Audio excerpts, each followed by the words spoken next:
یہ قصہ ہے ایک مشہور سوداگر وحید الحسن کا۔ ایک آدمی قاضی کے دربار میں حاضر ہوا۔ یہ آدمی بے حد پریشان نظر آ رہا تھا۔ قاضی نے اس کی طرف غور سے دیکھتے ہوئے کہا، تمہیں کیا پریشانی ہے؟ اس آدمی نے بھرائی ہوئی آواز میں کہا، جناب، میں شہر کا مشہور سوداگر وحید الحسن ہوں۔ قاضی نے چونک کر اسے دیکھا۔ اس کے کپڑے بے حد معمولی تھے اور ان میں جگہ جگہ پیوند بھی لگے ہوئے تھے۔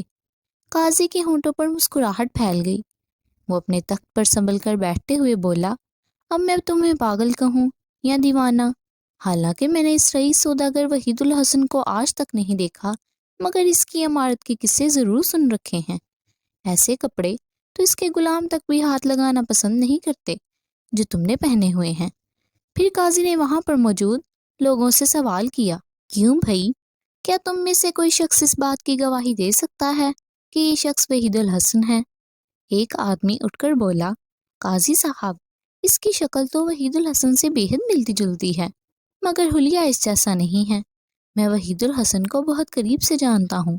اس خستہ حال شخص نے ایک ٹھنڈی آہ بھر کر کہا، قاضی صاحب، میرے ساتھ بہت بڑا دھوکہ ہوا ہے۔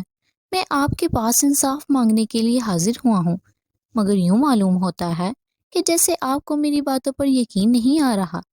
اگر آپ ہی میری نہ سنیں گے تو پھر میں اپنی داد فریاد لے کر کس کے پاس جاؤں؟ قاضی سنجیدہ ہو کر بولا، اچھا، تم اپنی کہانی سناؤ، تمہارے ساتھ انصاف کیا جائے گا۔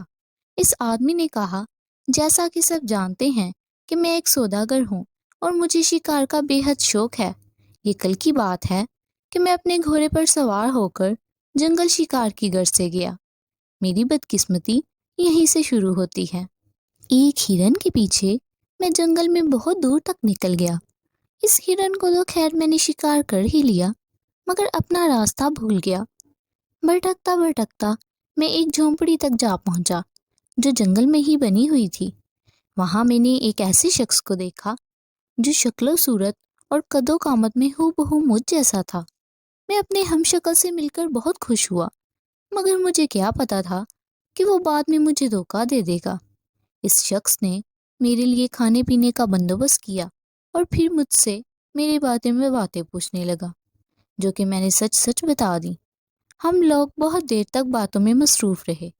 رات زیادہ ہو گئی تو اس شخص نے مجھے شربت کا ایک گلاس دیا۔ گلاس میں موجود شربت سرخ رنگ کا تھا اور اس میں سے بھینی بھینی خوشبو اٹھ رہی تھی۔ میں نے اس کا شکریہ ادا کر کے شربت کا گلاس منہ سے لگا لیا۔ ابھی میں نے آدھا شربت ہی پیا تھا کہ میرا سر چکرانے لگا اور میں زمین پر گر پڑا۔ پھر مجھے کوئی ہوش نہیں رہا۔ اگلے روز میری آنکھ کھلی تو میں جھونپڑی میں اکیلا تھا اور یہ شخص وہاں سے غائب تھا۔ میرے جسم پر میرے کپڑے بھی نہیں تھے، بلکہ میں ان پھٹے پرانے کپڑوں میں ملبوس تھا۔ میری سمجھ میں کچھ نہیں آ رہا تھا کہ میرے ساتھ کیا ہوا ہے۔ خیر میں جھونپڑی سے نکلا اور بڑی مشکلوں سے راستہ تلاش کرتا کرتا اپنے گھر تک جا پہنچا، مگر اس وقت میرے صدمے کی کوئی انتہا نہیں رہی جب میرے ملازموں نے مجھے پہچاننے سے انکار کر دیا اور مجھے دھکے دے کر وہاں سے بھگانے کی کوشش کی۔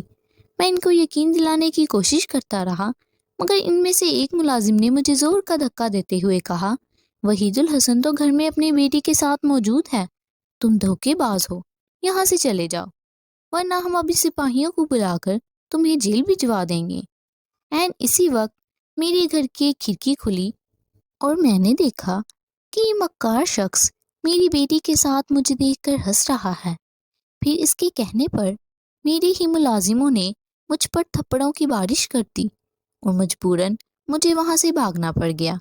اب میں اپنی فریاد لے کر آپ کے پاس آیا ہوں اور انصاف کا طلبگار ہوں۔ یہ کہہ کر وہ خاموش ہو گیا۔ قاضی صاحب نے اسی وقت حکم دیا کہ اس شخص کو بھی عدالت میں حاضر کیا جائے جو اس خستہ حال شخص کے بیان کے مطابق وحید الحسن بن گیا ہے۔ تھوڑی ہی دیر گزری تھی کہ وہ شخص عدالت میں حاضر ہو گیا۔ اس کے ساتھ ایک نوجوان اور خوبصورت لڑکی بھی تھی۔ اس نے حاضر ہوتے ہی کہا، جناب، میں وحید الحسن سوداگر ہوں اور یہ میری بیٹی رخسانہ ہے۔ قاضی نے اس خستہ حال شخص کی، جو خود کو وحید الحسن کہتا تھا، پوری داستان دہرا دی، جسے سن کر وحید الحسن بولا، حضور میں نے تو اس شخص کو زندگی میں پہلی مرتبہ دیکھا ہے۔ اس کی شکل حیرت انگیز طور پر مجھ سے مشابہت رکھتی ہے، مگر یہ شخص انتہائی چالاک لگتا ہے اور جھوٹ بولتا ہے۔ ان دونوں کی باتیں سن کر قاضی سخت الجھن میں مبتلا ہو گیا۔ اس کی سمجھ میں نہیں آ رہا تھا کہ ان میں سے سچا کون ہے اور جھوٹا کون ہے۔ اس نے رخسانہ کی طرف دیکھا تو اسے محسوس ہوا کہ وہ ایک ذہین لڑکی ہے۔ اس نے رخسانہ کو مخاطب کر کے کہا، بیٹی تم نے پوری داستان سن لی ہے، تم کیا کہتی ہو؟ ان دونوں میں سے تمہارا باپ کون ہے؟ خستہ حال شخص کی آنکھوں میں ایک چمک سی ابھری۔ وہ پر امید نظروں سے رخسانہ کا چہرہ دیکھنے لگا۔ عدالت میں تمام موجود لوگوں کی نظریں سوداگر وحید الحسن کی بیٹی رخسانہ پر لگی ہوئی تھیں۔ قاضی کا سوال سن کر رخسانہ کچھ دیر تک چپ رہی، پھر اس نے قاضی سے کہا، جناب قاضی صاحب، یہ پھٹے پرانے کپڑوں میں ملبوس شخص میرا باپ نہیں ہے، میرے ابا جان تو یہ ہیں۔ یہ کہہ کر رخسانہ نے بیش قیمت کپڑے پہنے ہوئے شخص کی گردن میں باہیں ڈال لیں، جو رخسانہ کی بات سن کر مسکرانے لگا تھا۔ رخسانہ کے فیصلے کو سن کر خستہ حال شخص کی آنکھوں میں آنسو بھر گئے۔ قاضی نے کہا، لڑکی کیا تم اس سلسلے میں کوئی ثبوت مہیا کر سکتی ہو کہ یہی تمہارے ابا جان ہیں؟ جی ہاں، میرا ثبوت ایسا ہوگا کہ اس سے دودھ کا دودھ اور پانی کا پانی الگ ہو جائے گا۔ آج سے تقریباً 5 برس پہلے کی بات ہے، میرے ابا جان کے ایک دشمن نے ان کے سامنے قسم کھائی تھی کہ وہ تلوار سے ان کی گردن اڑا دے گا۔ ظاہر ہے اس کی بات نے میرے ابا جان کو بے حد پریشان کر دیا تھا۔ کیوں ابا جان، آپ پریشان ہو گئے تھے نا؟ رخسانہ نے پوچھا۔ اس کے باپ نے بڑی زور سے اس بات میں گردن ہلا دی۔ رخسانہ نے پھر اپنی بات شروع کی۔ اپنے دشمن کی بات سے ابا جان بہت پریشان رہنے لگے، ان کا کھانا پینا بھی چھوٹ گیا اور کاروبار پر بھی بری طرح متاثر ہوا۔ انہی دنوں میں میری ایک بڑی سی دوستی ہو گئی تھی۔ جب میں نے اس کو اپنی کہانی سنائی تو اس نے وعدہ کیا کہ وہ میرے ابا جان کی پریشانی دور کرے گی۔ اس نے میرے ابا جان کی گردن پر اپنی جادو کی جھڑی لگائی اور بتایا کہ دنیا کی تیز سے تیز دھار والی تلوار بھی ان کی گردن کا کچھ نہیں بگاڑ سکتی۔